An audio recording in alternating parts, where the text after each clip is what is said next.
সুপ্রিয় দর্শক মণ্ডলী, যারা দাখিল ষষ্ঠ শ্রেণীতে রয়েছে ডিজিটাল প্রযুক্তি, তোমাদের ডিজিটাল প্রযুক্তির এখানে প্রশ্নটা দেখতে পাচ্ছ তো আলফাতার। তো এখানে নৈবিত্তিকগুলা রয়েছে, নৈবিত্তিক 1-2 করে কিন্তু সাজানো আছে।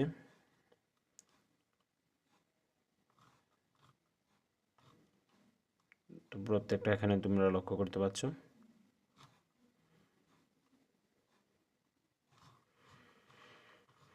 তারপরে বাকি প্রশ্নগুলো দেখো, এখানে প্রশ্নগুলো রয়েছে নৈবিত্তিকগুলা 12, 13, 14, 15। তারপরে এক কথায় প্রকাশগুলা লক্ষ্য করো, এক কথায় প্রকাশগুলা এখানে দেওয়া আছে। কপিরাইট আইনের বিপরীত আইন কি, তো এটা কিন্তু রয়েছে এখান থেকে প্রশ্নগুলো। তো তারপর দেখো খ অংশ সংক্ষিপ্ত প্রশ্নগুলো এখানে দেওয়া আছে। তো সংক্ষিপ্ত প্রশ্নগুলো আশা করি তোমরা দেখে নিবে প্রত্যেকেই সুন্দরভাবে। তারপর আমরা চলে যাচ্ছি পরবর্তীতে তোমাদের গ অংশের মধ্যে। গ অংশ থেকে এখানে